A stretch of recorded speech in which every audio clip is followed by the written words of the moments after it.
Hello, everyone. Welcome back to another episode of The Psychology of Money Decoded Through the Lens of BaZi.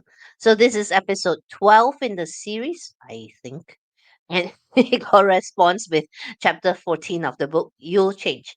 Hey, the number of episodes do not correspond with the chapters in the book. Some chapters, one or two only, I skip because they are repetitions of earlier points. In this episode, we're going to look at how a chart changes as a person grows in life, which means we're going to talk about the luck pillars. But first, as always, 30 seconds, quick intro. Hey, in case this is the first time we're meeting, thank you for jumping in. My name is Pauline Cheng. I am an English speaking Bazi reader and feng shui practitioner, and I use this art to empower, not to disempower. And yes, I speak English, sorta. Okay, so important disclaimer since I'm talking about money a lot, I am not a financial advisor. I am a Bazi and feng shui practitioner. I read energy.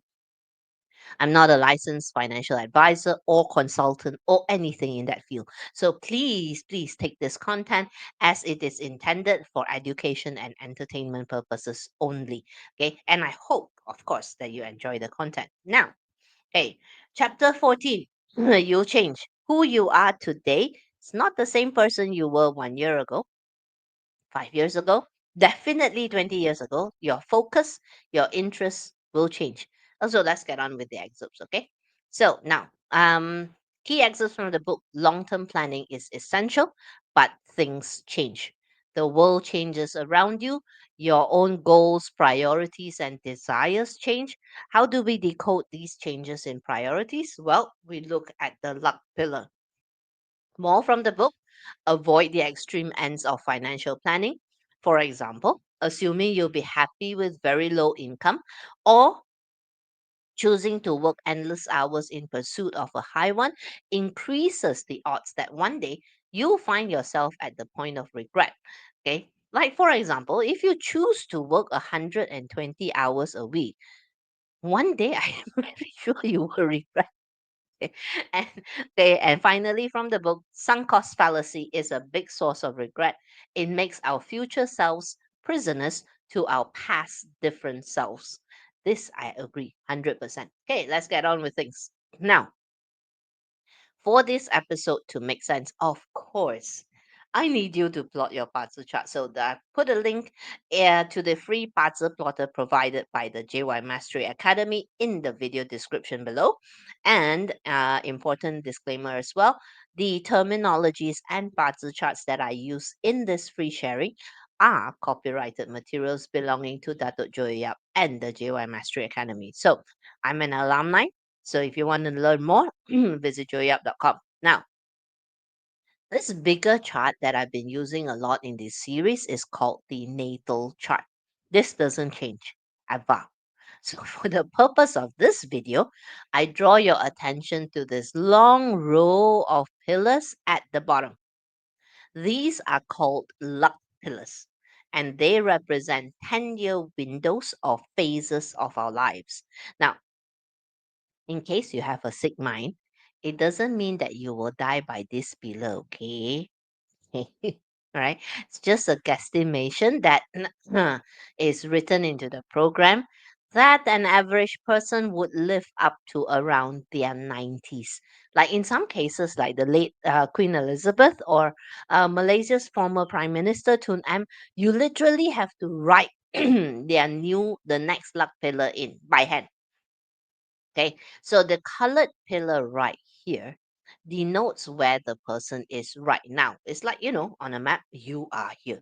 Okay, so the entire pillar does mean something.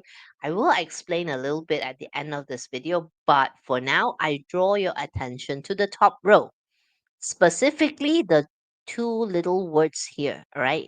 This is the 10 gods. In this example, we are dealing with a rock wealth decade. So the heavenly stems of the luck pillar can represent the change in focus that the person goes through. Like right now, this is what's important to me. This is what I say. Right? So why don't you go ahead, pause this video, plot your chart, take a look at your current pillar and maybe look a few pillars ahead. And again, look at the top row of the luck pillar, specifically this, the 10 gods, this one. Okay, right. So let's move on. As always, we start with the companion stars. If you are in a friend decade, F is marked by F. Okay, this is a decade that creates a lot of focus on figuring yourself out. And don't get me wrong, money plays a big role when it comes to figuring ourselves out. It's not just about earning. Money becomes a tool for self discovery, self cultivation, and self confidence. Basically, when someone goes through their friend luck pillar, you get this question a lot: who am I? What do I want? Okay, and even things that happen to you will make you reflect on that. What do I want out of life? Where do I want to be? uh or the most basic of all, who am I? So if you know who you are, then you reinforce good financial habits in this pillar. If not, maybe you might swing between saving and spending, trying to find what matters, trying to find yourself. Okay, so this luck pillar, friend luck pillar, brings big questions. Am I earning in a way that feels right? For example, am I spending to express myself or fill a gap? So financial choices in a friend luck pillar feels more personal and will likely be shaped by your beliefs about success and self-worth. Some in this luck pillar may chase validation through big purchases, while others choose to step back to reassess. So, at its best, a friend luck pillar builds trust in yourself and your decisions. At its worst, it can cause some form of confusion because you are looking for yourself, you're chasing yourself. Okay. On the other hand, a rob wealth luck pillar, this one is interesting. It's all about external drive, leadership, ambition, competition. Basically, during a rob wealth luck pillar, the person's ambitions uh, starts to starts to grow. Unlike the introspective friend decade, this period, Rob Wealth, pushes you to prove yourself, seize opportunities, take bold steps in your career or business. Rivalries and challenges, these shape your path.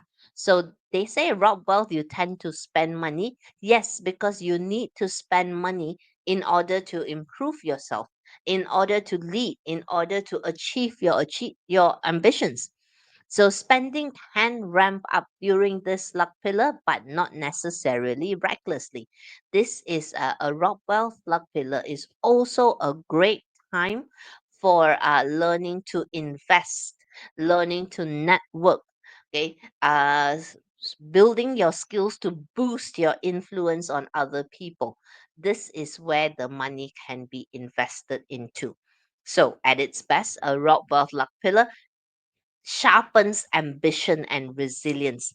Okay. At its worst, yes, it can lead to burnout or it can even lead to financial overextension.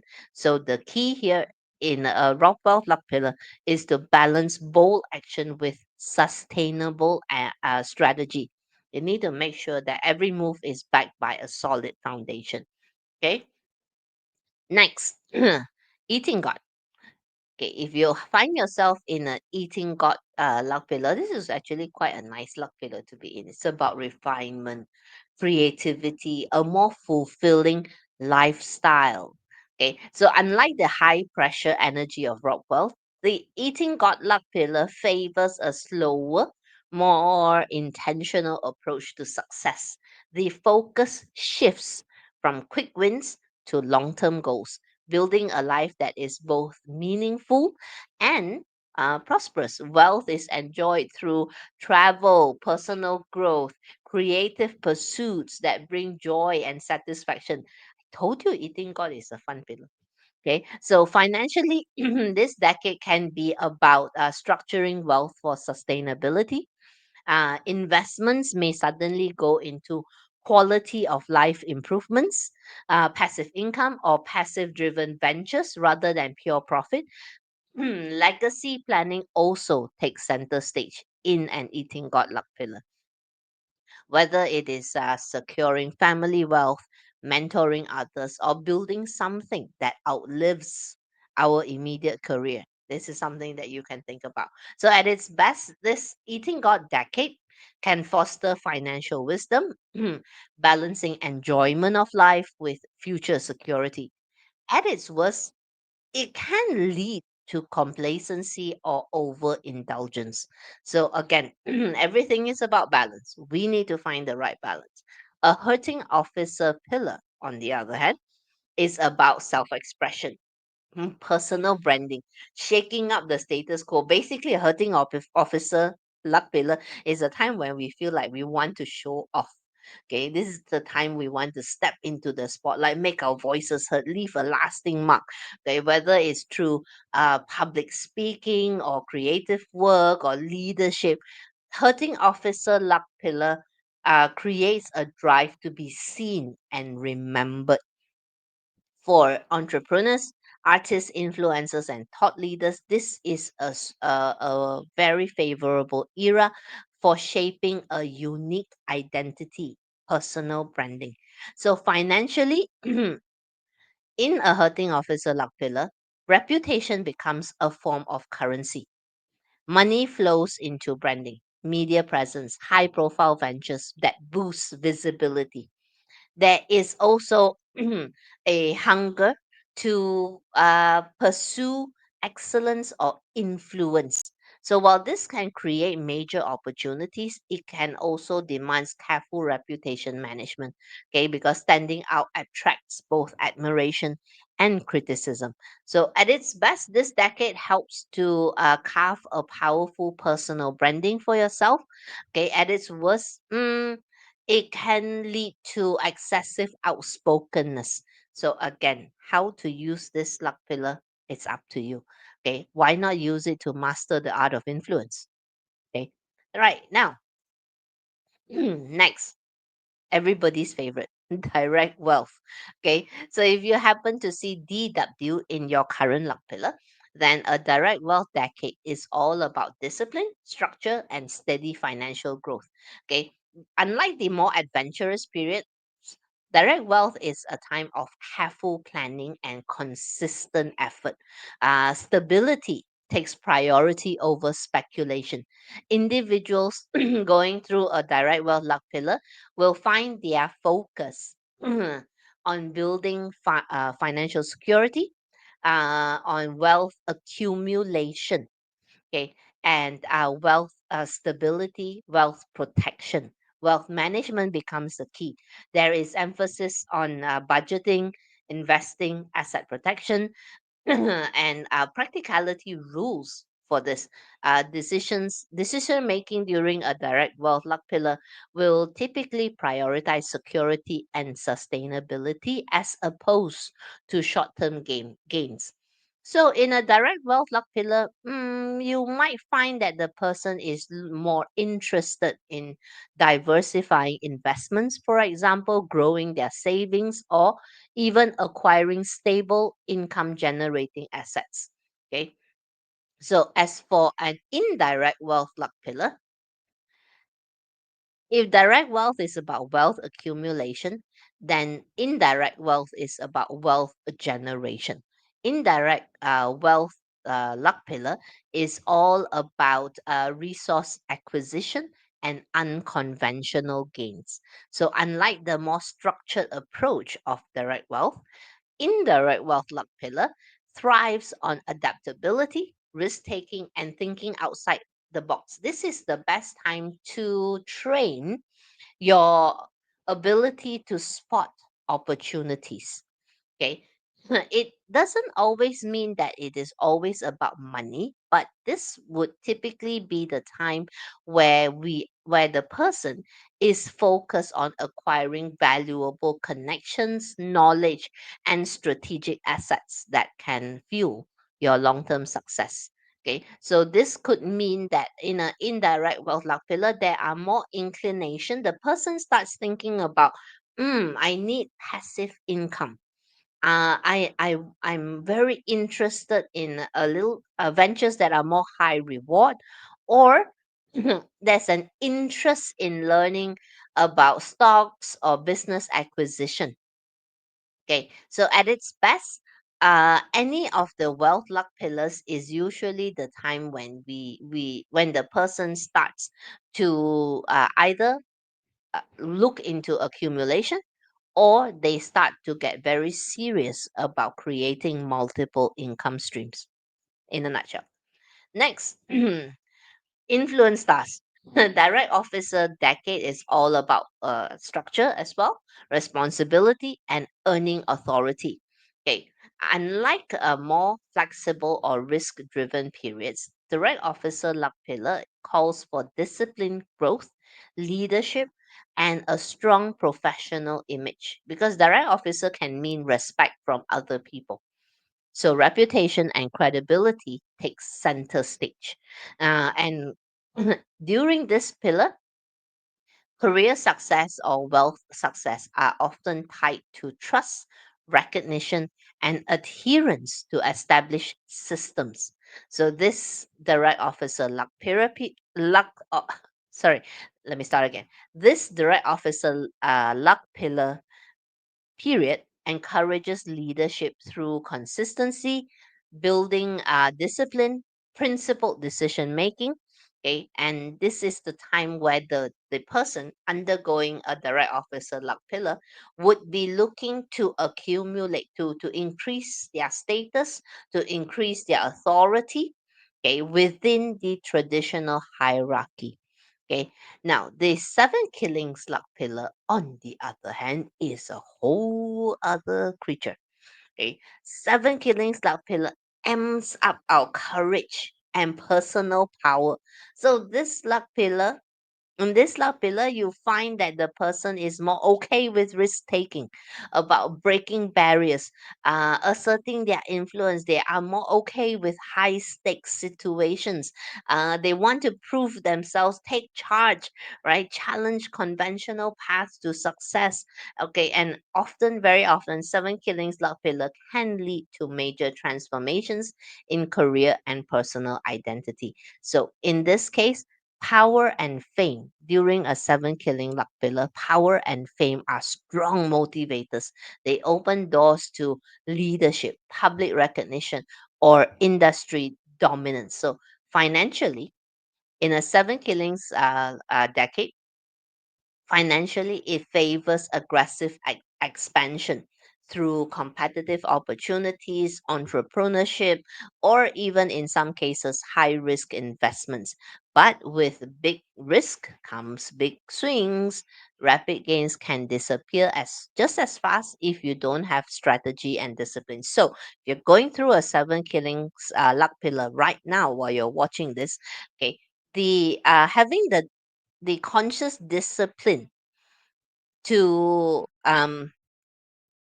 and to stick to your strategy and to stick to your financial disciplines is very, very important. Okay, now this the seven killings luck pillar can mean problems, of course, but here's the thing. I've always said this: if you can solve high value problems, then your value increases.